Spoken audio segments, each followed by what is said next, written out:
Baik, selamat sore teman-teman sekalian. Kita akan kembali membahas mengenai pemrograman dengan bahasa Python. Oke, ini pertemuan kedua setelah kemarin kita mengeksplorasi mengenai fundamental konsep yaitu algoritma, dan tentu kemarin kita juga sedikit menyinggung mengenai logika matematika ya. Oke, nanti di pertemuan ini juga akan kita singgung nanti di bagian tipe data. Oke, untuk menuju ke sana kita akan mulai dulu dengan beberapa pengantar. Yang pertama mengenai bahasa pemrograman Python sendiri. Oke, kita kenalan dulu dengan makhluk yang namanya si Python ini ya. Oke, Python adalah bahasa pemrograman multifungsi yang dibuat oleh Guido van Rossum atau GVR.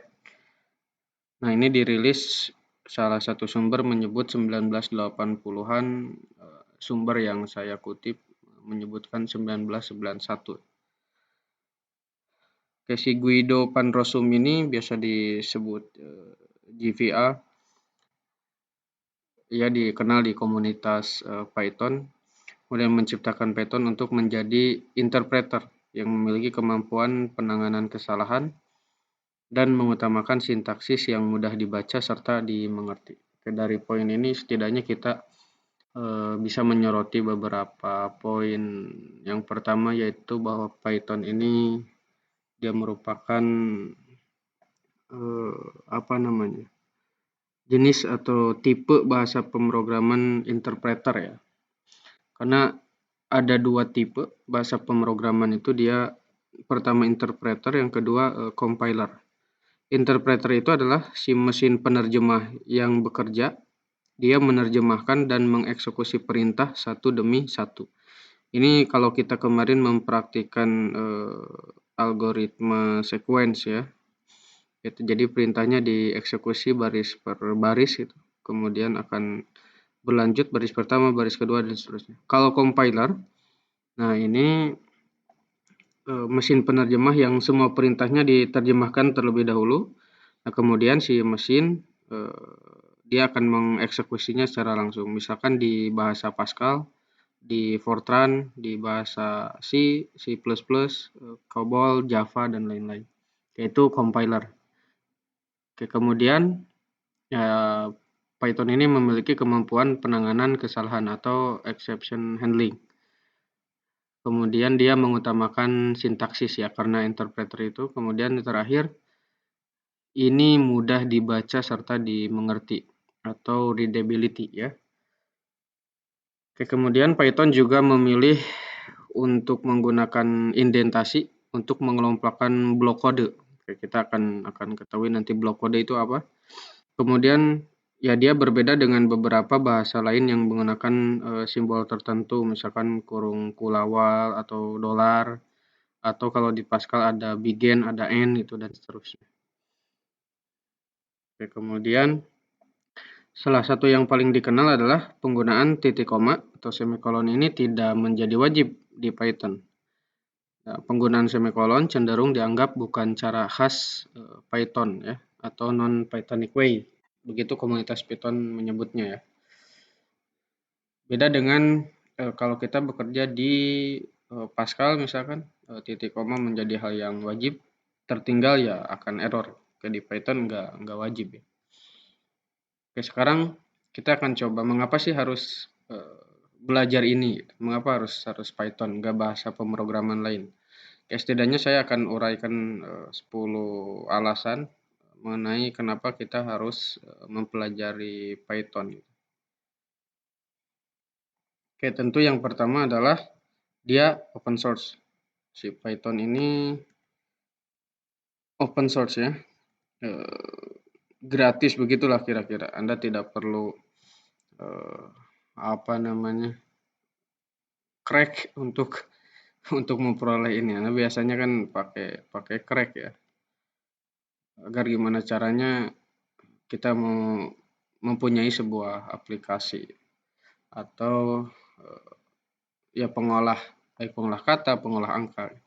Python ini pertama open source, dia berjalan di banyak platform Windows maupun Linux maupun Mac OS, ya dia bisa masuk. Ya ini kebanyakan program juga ada juga yang open source. Oke, alasan kedua mengenai data science. Ini salah satu alasan terbesar mengapa banyak programmer belajar Python di akhir-akhir ini.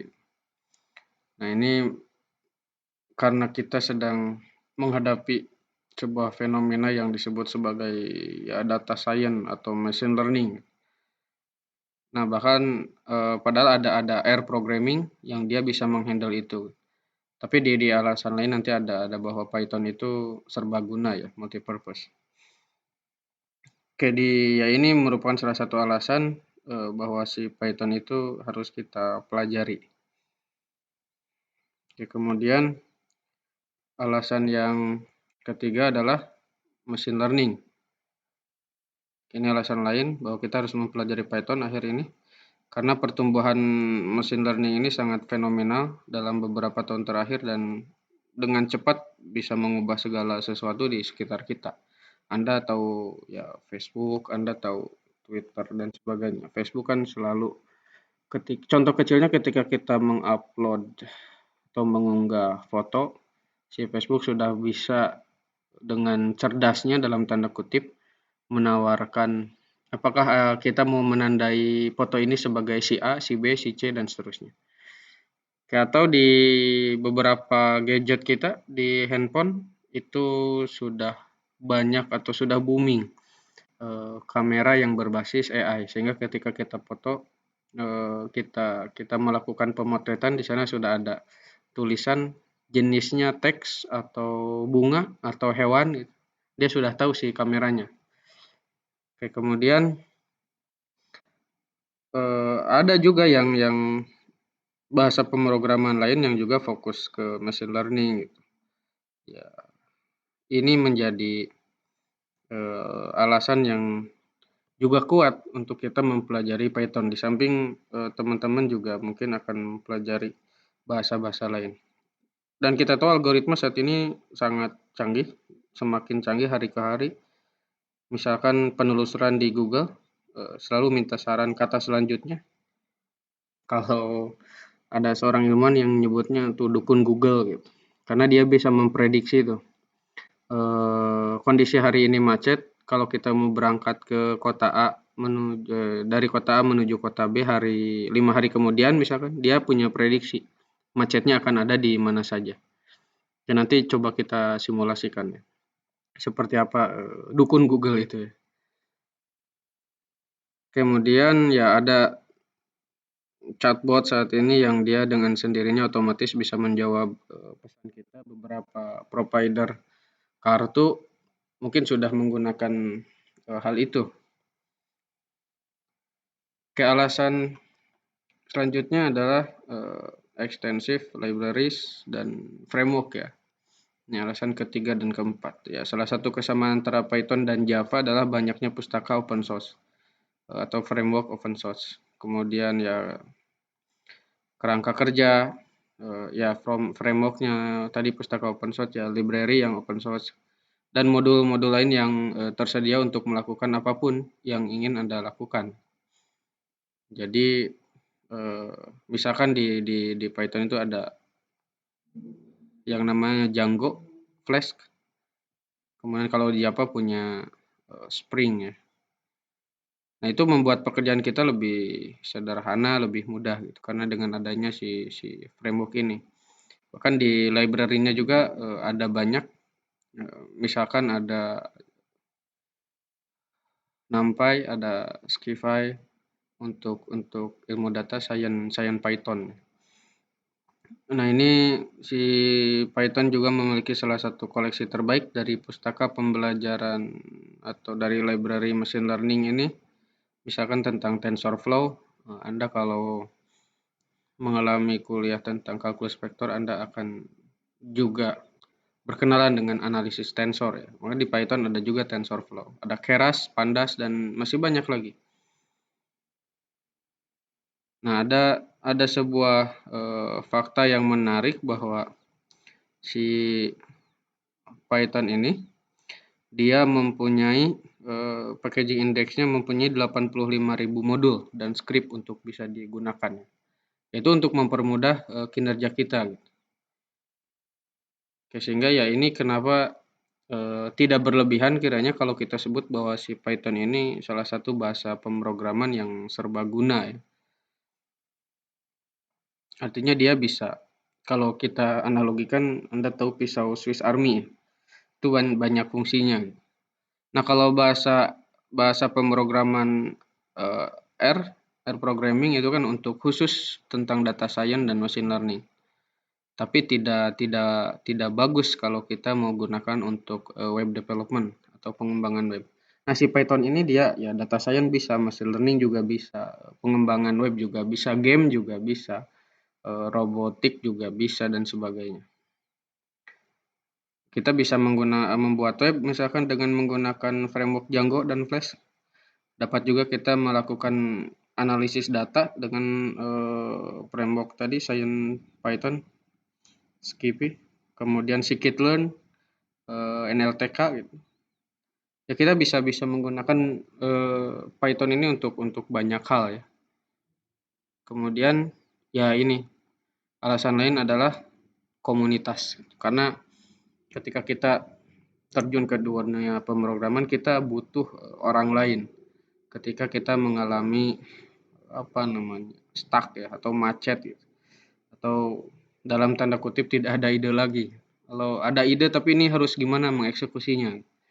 Nah, si Python ini komunitasnya juga udah gede, di Indonesia juga udah booming.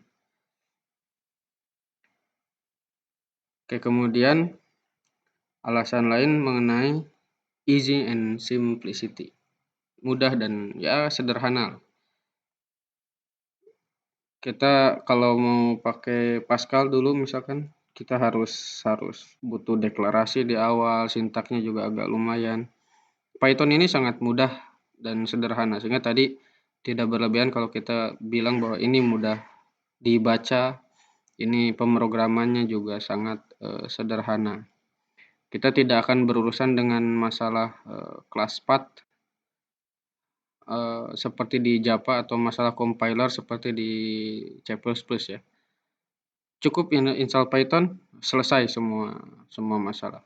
Dan ini juga menjadi alasan kenapa para pemula itu sangat mudah untuk mempelajari si Python ini.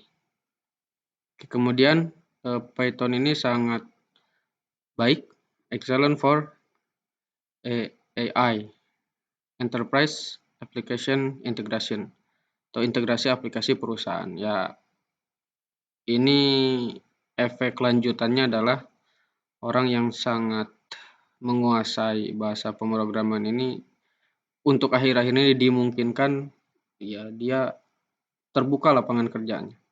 Karena ya ini untuk perusahaan-perusahaan sekarang butuh sebuah integrasi aplikasi perusahaan sehingga bisa menebak perilaku konsumennya, bisa menyarankan atau mendorong perubahan paradigma konsumen terhadap produk yang dikeluarkan si perusahaan. Python ini adalah salah satu pilihan yang fantastik untuk tadi enterprise application integration ini. Kemudian alasan terakhir adalah Python bagus untuk pengembangan web atau web development. Tadi sudah sebutkan misalkan si Python punya Django atau Flask untuk mengeksekusi hal ini. Jadi kalau Anda butuh waktu berjam-jam di PHP, salah satu hal yang bisa cepat diselesaikan oleh si Python ya ini dengan pemrograman Python untuk pengembangan web ini. Kemudian Python juga banyak digunakan untuk scraping web. Beberapa situs web populer di internet seperti Reddit dibuat menggunakan Python juga. Anda bisa cek Reddit Double D. Nah, tentu alasan-alasan lainnya juga ada. Salah satunya ada otomasi. Python ini karena tadi sifatnya bisa mendeteksi kesalahan, sehingga ya salah satu alasan lain adalah mengenai otomasi. Selain tentu banyak reasoning lainnya mengapa kita harus mempelajari bahasa pemrograman ini. Oke, kemudian saya akan coba uraikan mengenai bidang kerja kita. Gimana sih caranya ketika kita harus membuat program dengan bahasa Python. Ini ada yang disebut sebagai IDLE atau text editor. IDLE, Integrated Development and Learning Environment. Jadi tempat lahan kita adalah di si text editor ini. Banyak IDLE yang bisa mengeksekusi atau menjalankan, running bahasa pemrograman Python. Di sini saya coba berikan beberapa contoh. Ada Notepad++, ada Nano kalau di Linux, ada Vim, ada Sublime Text yang pakai Macintosh, ada Atom, ada Spider yang akan kita gunakan. Anda kemarin sudah menginstal Anaconda packagingnya, itu packaging ya. Nah, idealnya kita gunakan Spider. Ada Jupyter, juga bisa dieksekusi di VS Code. Ini VS Code, Visual Studio Code. Kemudian ya di Google juga bisa kita jalankan perintah-perintahnya, bisa kita masukkan perintahnya melalui Google Colab ya. Ini Notepad++, Nano, Vim, Sublime Text, Atom, Spider, Jupyter, VS Code, ini Google Colab. Nah, akan coba kita lihat bagaimana ketika kita membuat baris perintah atau pemrograman di bahasa pemrograman Python. Ini misalkan saya punya sebuah program seperti ini. A, dia isinya Universitas Islam Nusantara. Kita nanti akan uraikan bahwa A ini variabel itu apa, kita akan uraikan. Kemudian B, ini isinya Jalan Soekarno-Hatta. C, strip seperti ini, seperti garis nantinya. Dan D, komputer dan programan. E, pendidikan matematika. G, fakultas keguruan dan ilmu pendidikan. Nah, ini untuk menampilkannya cukup dengan katakan print atau cetakkan bahasa kita. Tapi print ini jangan Anda bayangkan bahwa nanti akan keluar kertas.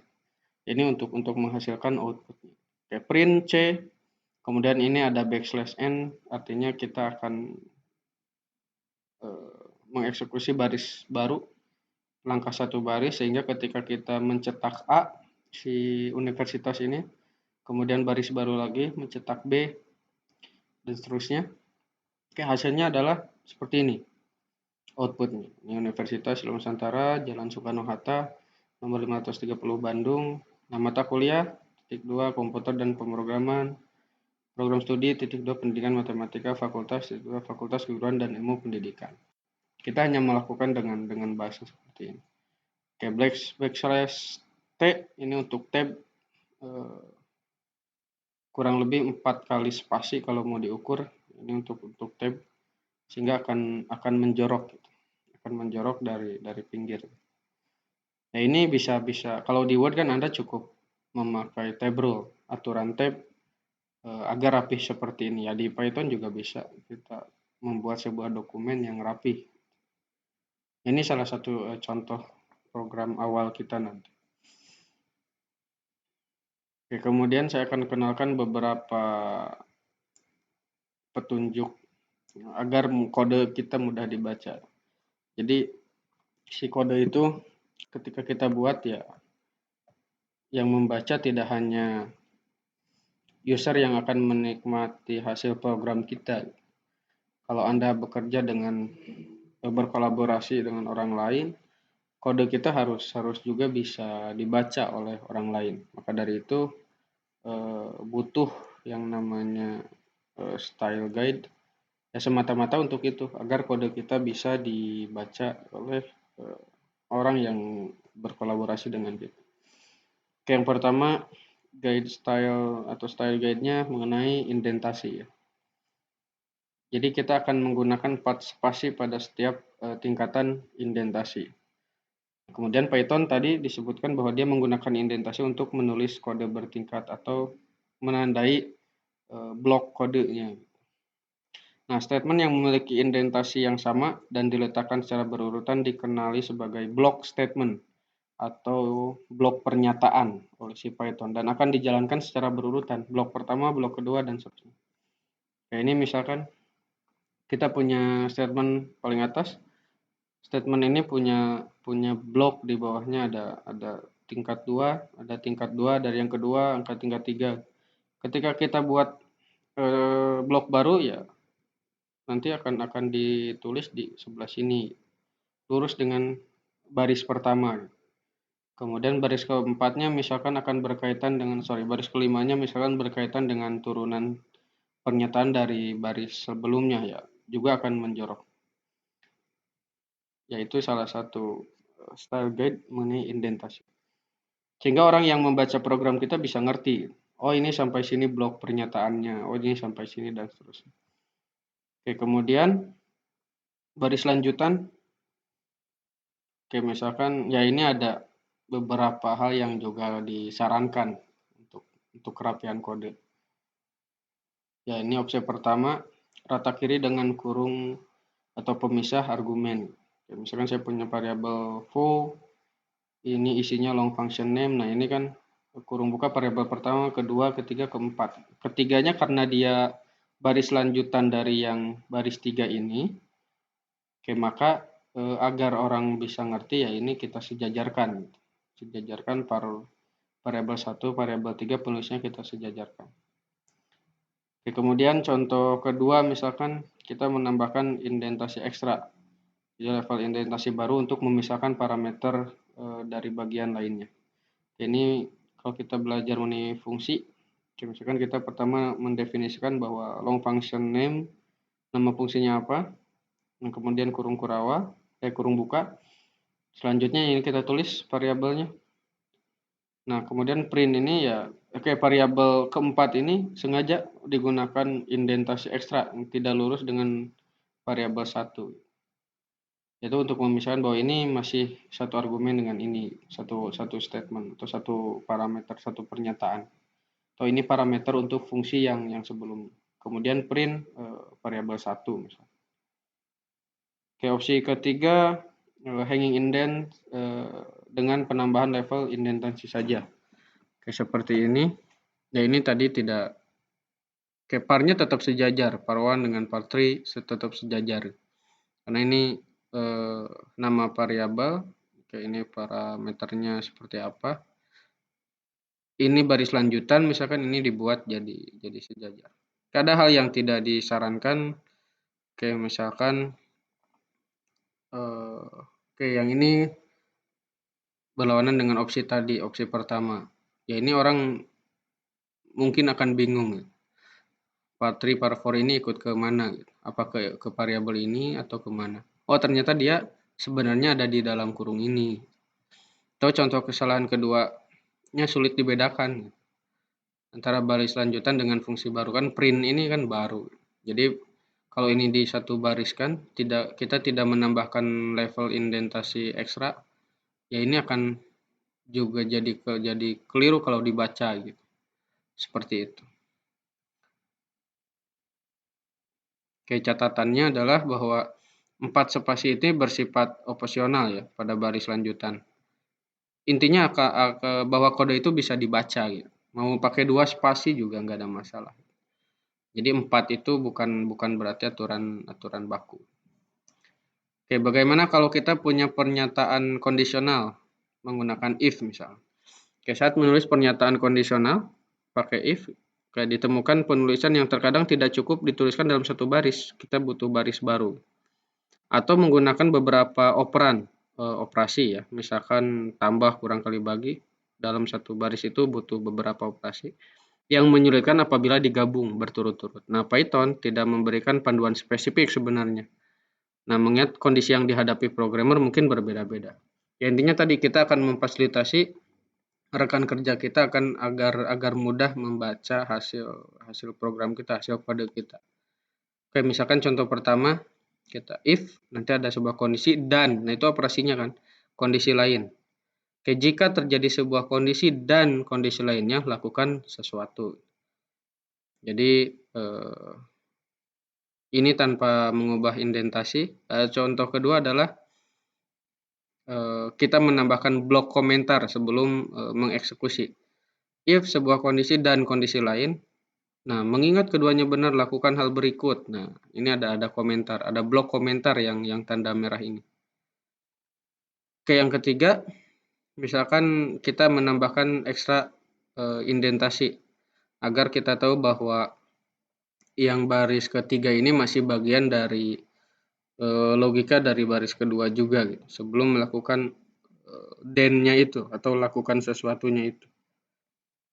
Oke, itu untuk bukan aturannya.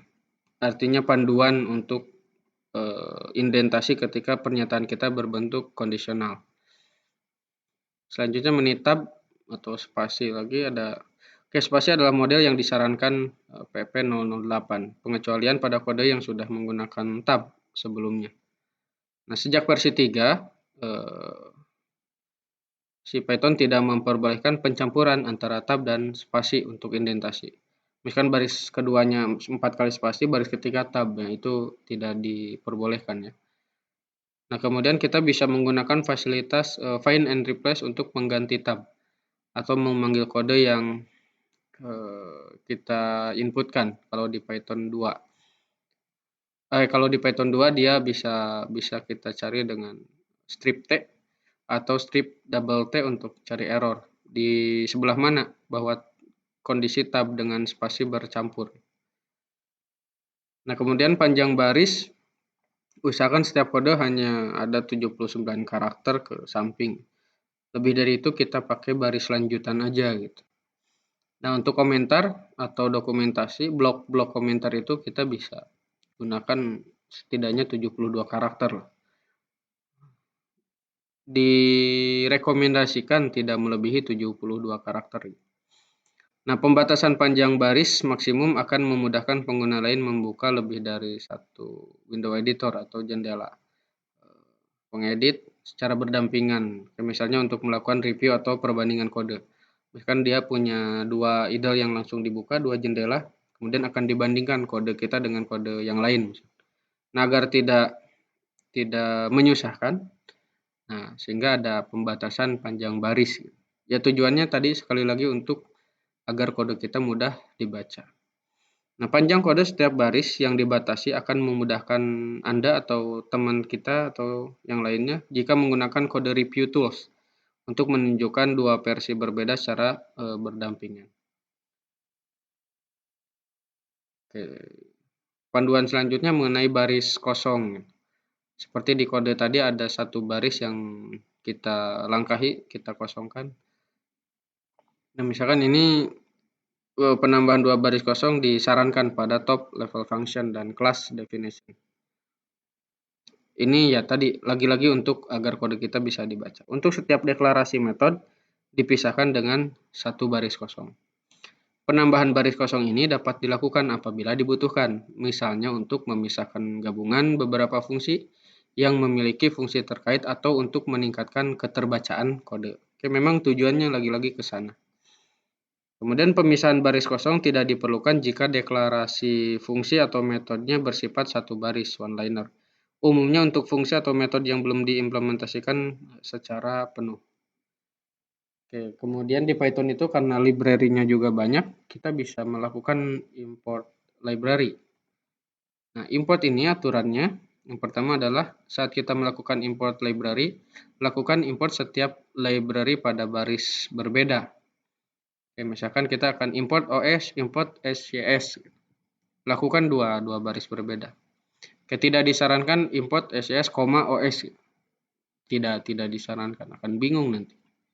Nah, kecuali jika Anda memerlukan lebih dari satu sub library dari library yang sama. Oke, misalkan from subprocess import popen pip. Jadi ini dari sebuah satu atau lebih sub library kita akan importkan karena sumber library-nya misalkan sama. Ini bisa satu baris. Nah, import umumnya diletakkan di bagian awal berkas. Nah, setelah komentar atau dokumentasi tentang berkas tersebut, misalkan tentang definisi kelas dan lain-lain, sebelum variabel global dan konstanta atau isinya. Jadi kita import dulu tuh, import pandas dan sebagainya. Oke, kemudian tanda petik atau apostrof.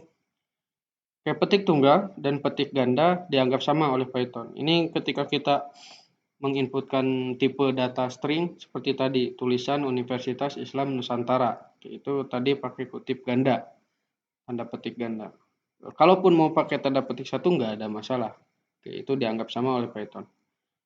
Oke, kemudian Python juga tidak memiliki preferensi khusus untuk penggunaannya. Kutip satu untuk apa, dua untuk apa, tidak ada preferensi khusus. Oke, hal ini dikarenakan ada kemungkinan string yang memuat salah satunya. Anda disarankan untuk menggunakan salah satu secara konsisten. Kalau mau pakai tanda petik satu ya satu, mau pakai ganda ya ganda. Kemudian docstring atau dokumentasi kode fungsi metode pada Python didefinisikan dengan 3 tanda petik. Oke, kemudian disarankan tanda petik ganda. Jadi 3 kali tanda petik ganda pada awal dan akhir statement docstring. Nah, sekarang blok komentar. Jadi dalam sebuah Python, salah satu cara untuk memastikan kode terbaca oleh programmer lain adalah dengan menggunakan fitur komentar. Seperti tadi ada hashtagnya itu blok komentar ya. Penandanya adalah dengan sharp atau hashtag. Jadi sebelum ada baris kode, kita misalkan menerangkan dulu, ini kode tentang apa. Kemudian tulis, ada yang lain kita kasih komentar lagi.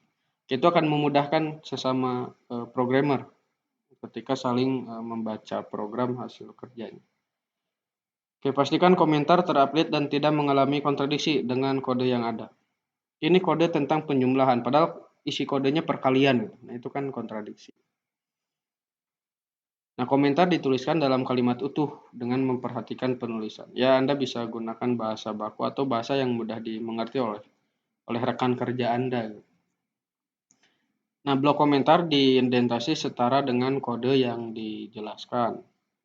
Jadi kalau menjorok 4 indentasi, ya kode komentarnya pun menjorok 4 indentasi begitu ya.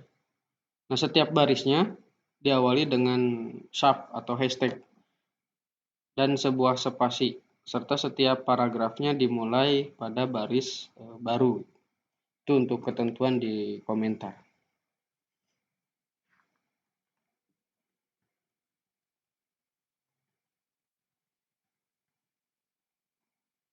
Oke, baik. Saya kira itu saja untuk part bagian awal. Kita nanti akan lanjutkan mengenai variabel tipe data dan operator setelah ini. Oke, terima kasih. Selamat menyaksikan video ini. Semoga Anda bisa memahami apa yang disampaikan.